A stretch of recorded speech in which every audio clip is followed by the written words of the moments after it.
Please close your eyes. And as you open them, what you see in front of you is a little 8-year-old boy and his mom. They just learned they lost everything. Their house, their car, they just had each other. As I went through life, I realized that there is no such thing as a natural-born change maker. There are people who consciously make the decision to become one.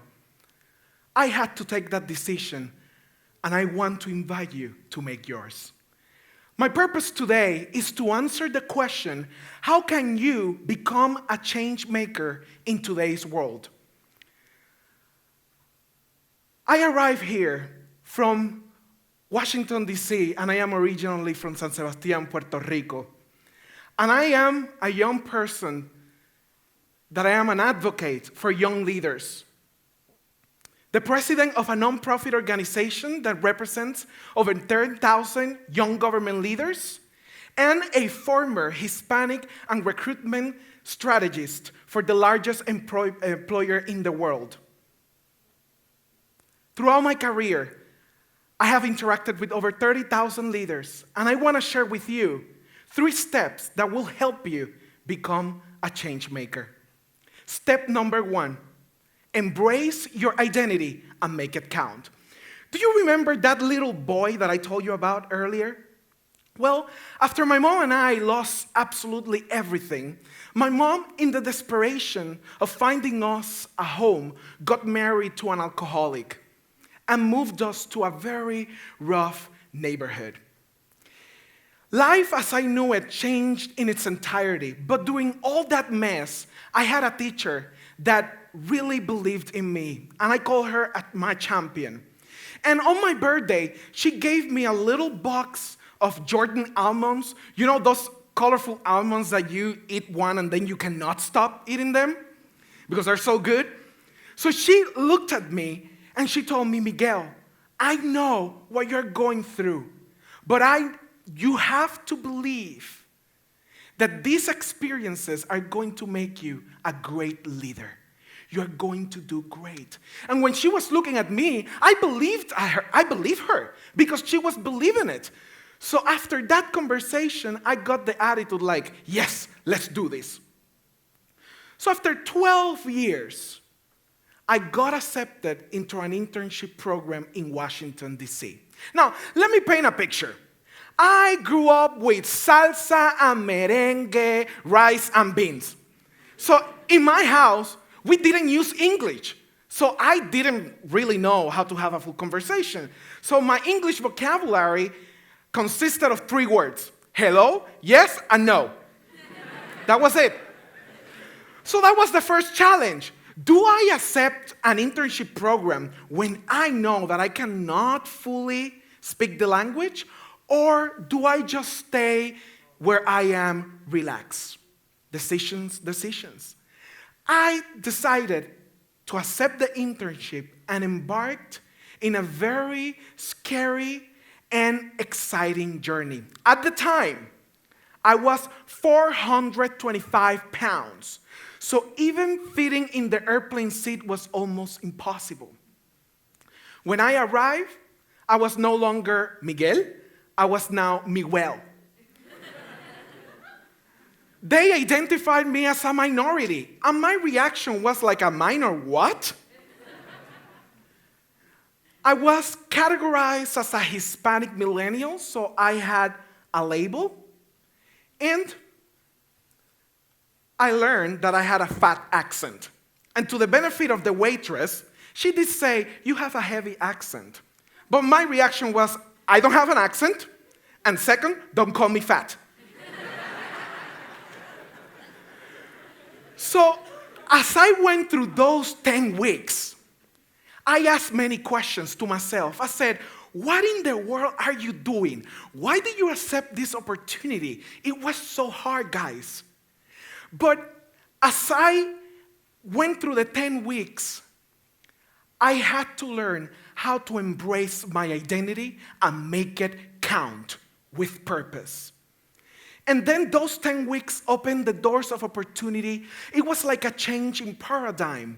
And after the 10 weeks, I wanted to come back to Puerto Rico to help my friends, my community, to get similar internships so they could go through similar experiences. And that leads me to step number 2, dare to care. Let me tell you the story about a remarkable lady from my city that people call the fairy godmother of entrepreneurship. She grew up in Spain and was raised by her single mother who worked 2 to 3 jobs just to provide for the family. As she was growing up, her mom kept telling her, get a degree and get a good paying job. A degree and a good paying job. So she did. She went into becoming a lawyer and got offered a prestigious job in an international organization. But she had a burning passion inside her. She wanted to help underprivileged women to start their businesses. So for 9 years, she worked full-time in her prestigious job, and then after times, she helped women. 9 years. And she told us this. Listen, everything starts with a dream, but a dream with a movement is just merely an idea. And while ideas are pretty, if you don't do, you don't achieve. So you have to keep moving forward even if you don't understand where your cause or your initiative is going, but you keep doing and you keep taking action. And you have to be okay with the fact that you may not be able to make a living from the cause that you're so passionate about, but you know deep inside that you are meant to fill a gap in your community. So you work extra hours, you work during the weekends, and you keep doing and doing until you see that your actions have an impact in your community. And then it hits you. What about if you have never started? If not you, then who? It took her 9 years. 9 years working full-time and then working after hours with her nonprofit. A couple of months ago, her costs grew up so much that she had to take a decision. Do I keep working full-time for the International Bank, or do I go and help women? Do I remain safe and relaxed, or do I make a difference in the life of hundreds of women across the world? She took the decision of going full-time with her nonprofit. And today, her organization has helped thousands of women across the United States, Spain, and Latin America. Women that have a huge impact in their local communities. And everything started because she dared to care. So here's the secret.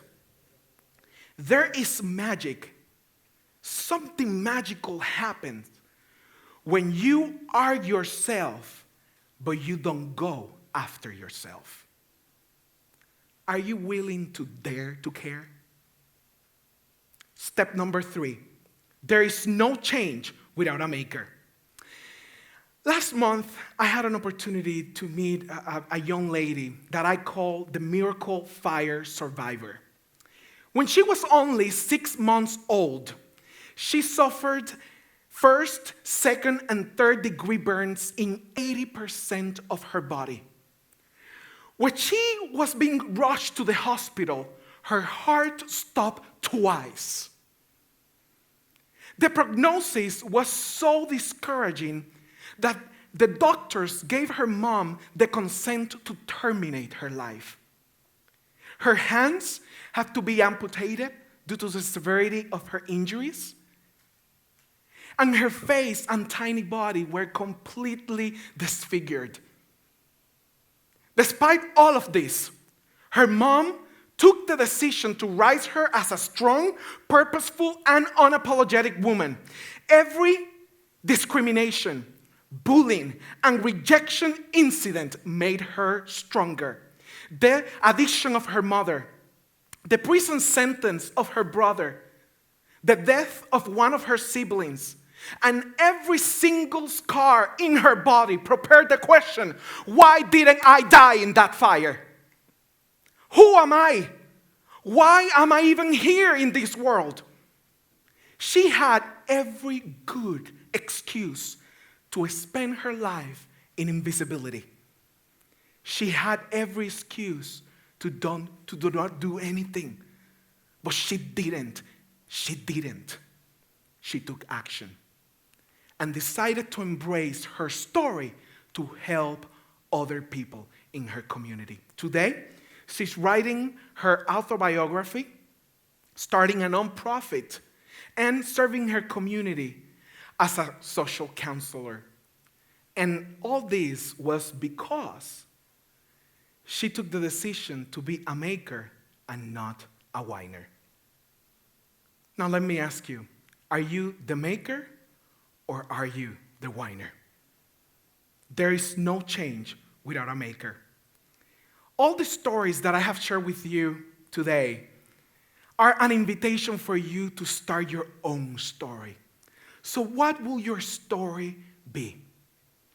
There was a common denominator within all the change makers that we interviewed, and it was servitude. Change makers have the guts to disrupt the system and change the game. They have a special talent to connect their story with causes that move them. And above all, they have the grit to put action behind their words. So the most remarkable lesson I learned throughout our conversations was this. It is crucial to pay attention to the present because you are not next, you are today. It is important to pay attention to today because you are not the next generation, you are not tomorrow, you are not the next leader, you are now. So how do you know that you have become a change maker? First, you know, because you embrace your identity and make it count unapologetically. Second, you dare to care for others. And third, you take a conscious decision to become a maker. And then you are laser focused on fixing a specific challenge, and you have the sponsors and the champions helping you in the way. But here is the key point. You truly know that you have become a change maker when you look back and realize that your actions are helping people. Let the change maker inside you to come out. Change makers walk into challenges willingly because deep inside they know that every challenge holds your next promotion. Face it. Every challenge contains a hidden treasure. Find it. Every challenge has the power to make you a change maker. Embrace it. Find your cause because no change can be achieved with players in the sidelines. And whatever you decide to do with your life, find ways to make your city, your community, your country, your world a better place. Accept the call. Find your voice. Get involved. And above all, never ever stop until you see the change become a reality. This is the decisive moment. The moment where you take action. The point of no return. This is the moment where you embrace who you are and you make it count. This is your moment. Your moment. Dare to change the world. Dare to become a change maker because your world needs you desperately. Thank you.